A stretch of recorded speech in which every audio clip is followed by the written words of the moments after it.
നമുക്കിനി വേറൊരു റോബോട്ടിനെ നമുക്ക് പരിചയപ്പെടാം. ഇത് ആക്ച്വലി മാനിപ്പുലേറ്റർ സീരീസിൽ വരുന്ന ഒരു റോബോട്ടാണ്. ഇത് ടുബോട്ട് കമ്പനി, ടുബോട്ട് എന്ന് പറയുന്ന ഒരു കമ്പനി ബ്രാൻഡ് ഇറക്കുന്ന ഒരു റോബോട്ടാണിത്.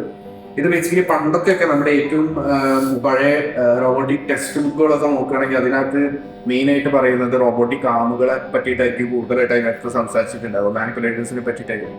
അപ്പൊ ഇതിനകത്ത് ഉള്ള കാര്യം എന്താണെന്ന് വെച്ച് കഴിഞ്ഞാൽ ഇത് പ്രധാനമായിട്ടും യൂസ് ചെയ്യുന്ന ഇൻഡസ്ട്രിയൽ ആപ്ലിക്കേഷൻസ് എന്ന് പറഞ്ഞാൽ പിക്ക് and place applications.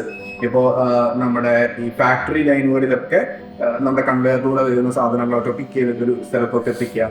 Welding applications, ഇപ്പോൾ ഓട്ടോമോട്ടീവ് ആപ്ലിക്കേഷൻസിലും ഇതിനകത്തൊക്കെ ഇതിന്റെ ബോഡിയൊക്കെ വരുന്നത് നിങ്ങൾ കണ്ടിട്ടുണ്ടാവും.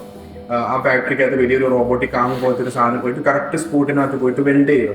അപ്പൊ അങ്ങനത്തെ ഒക്കെ ആപ്ലിക്കേഷൻസിലൊക്കെ ഉപയോഗിക്കാൻ പറ്റുന്ന ഒരു റോബോട്ടിക് സ്ട്രക്ചറാണ് ഇതിനകത്തുണ്ട്. ഇത് പല ആപ്സിസുകളിൽ ഇത് വരുന്നുണ്ട്, അതായത് പല ഫ്രീഡം ഓഫ് മോഷനിൽ വരുന്നുണ്ട്. അപ്പൊ ഈ ഒരു പോർട്ട് നോക്കുകയാണെന്നുണ്ടെങ്കിൽ ഇതിനകത്ത് ഇവിടെ ഒരു മോട്ടർ വരുന്നുണ്ട്. അപ്പൊ ഇതിന് ഇവിടെ ഈ ഒരു പോർഷന് ഒരു 360 ഡിഗ്രി റൊട്ടേഷൻ പോസിബിൾ ആണ്. പിന്നെ ഇവിടെ നിങ്ങൾക്ക് നോക്കിക്കഴിഞ്ഞാൽ ഒരു മോട്ടർ കാണാം. അതേപോലെ തന്നെ ഇവിടെ ഒരു ജോയിന്റ് കാണാനായിട്ട് സാധിക്കും. ഈ ജോയിന്റും ആക്ച്വലി ഇതിന് എന്ത് ചെയ്യാൻ പറ്റും, ഇങ്ങനെ ഒരു റൊട്ടേഷൻ ഇവിടുന്ന് ഈ ഒരു പോയിന്റിൽ നിന്ന് ഈ ഒരു പോയിന്റ് വരെ ഒരു റൊട്ടേഷൻ ഇതിന് പോസിബിൾ ആയിട്ട് ഇവിടെ കാണാനായിട്ട് സാധിക്കും. പിന്നെ ഇവിടെയും ഒരു മൂവബിൾ പോർഷൻ നിങ്ങൾക്ക് കാണാനായിട്ട് പറ്റും. അപ്പൊ ഇവിടെയും എന്ത് ചെയ്യാൻ പറ്റും, ഇതിന് ഇങ്ങനത്തെ റൊട്ടേഷൻ പോസിബിൾ ആകും. അപ്പൊ അത്രയും ഡിഗ്രി ഓഫ് ഫ്രീഡംസ് ഇതിനുണ്ട്. ഇതിന്റെയൊക്കെ അഡ്വാൻസ്ഡ് വേർഷൻസ് നോക്കുമ്പോൾ ഇതിനകത്ത് കൂടുതൽ ഡിഗ്രി ഓഫ് ഫ്രീഡംസ് ഉള്ള ബോട്ടുകൾ നമുക്ക് മാർക്കറ്റിൽ അവൈലബിൾ ആണ്.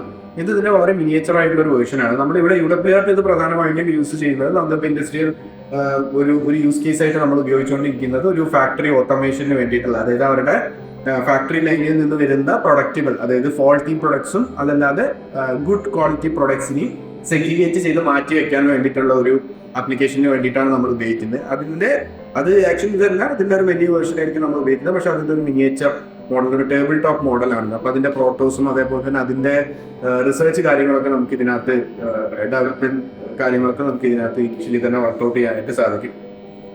ബേസിക്കലി അവിടെ നമ്മൾ ചെയ്യുന്നത് ഇതേപോലത്തെ ഒരു ആപ്ലിക്കേഷനാണ്. അതായത് ഇങ്ങനെ വരുന്നു, അത് കറക്റ്റ് പോയിന്റിലായിട്ട് പോയിട്ട് ഒരു സാധനത്തിനെ പിക്ക് ചെയ്യുന്നു, അതിന് വേറെ നമ്മൾ പ്രീ ഡിഫൈൻഡ് ആയിട്ട് വെച്ചിട്ടുള്ള വേറൊരു സ്ഥലത്തോട്ട് തന്നെ മാറ്റി വെക്കാനായിട്ട് സാധിക്കുന്നു.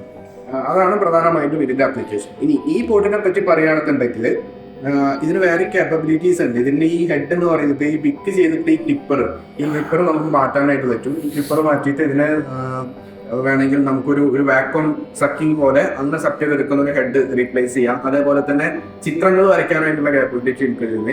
ഈ ഹെഡ് മാറ്റിയിട്ട് അവിടെ ഒരു പെന്ന് വെച്ച് കൊടുക്കുകയാണെന്നുണ്ടെങ്കിൽ നമ്മൾ അതിനോട് പറയുന്ന ചിത്രങ്ങൾ അത് വരച്ചു തരും. അതിന്റെ ഒരു ആപ്ലിക്കേഷനും കൂടെ നമുക്ക് നോക്കാം. അതാണ് ബേസിക്കലി ടുബോട്ട് മെറ്റീഷ്യൻ എന്ന് പറയുന്ന ഈ ബോട്ടിന്റെ ഒരു ആപ്ലിക്കേഷൻ. അന്ന് ഇൻഡസ്ട്രിയിലൊക്കെ ഉപയോഗിക്കുക ഇതിന്റെ ഒരു വലിയ വേർഷൻ ആയിരിക്കും. ചില സമയത്ത് ഇതിന് ചെറിയ വേർഷൻസും യൂസ് ചെയ്യാനായിട്ട് സാധിക്കും. ഒരുപാട് ഇതേപോലുള്ള റോബോട്ട്സ് നമ്മുടെ ഇന്ത്യയിലുള്ള വിദേശത്തുണ്ട്. ഇന്ത്യയിൽ ഇത് നിർമ്മിക്കുന്ന കമ്പനികളും ഇപ്പോൾ അവൈലബിൾ ആയിട്ട് ഉണ്ട്.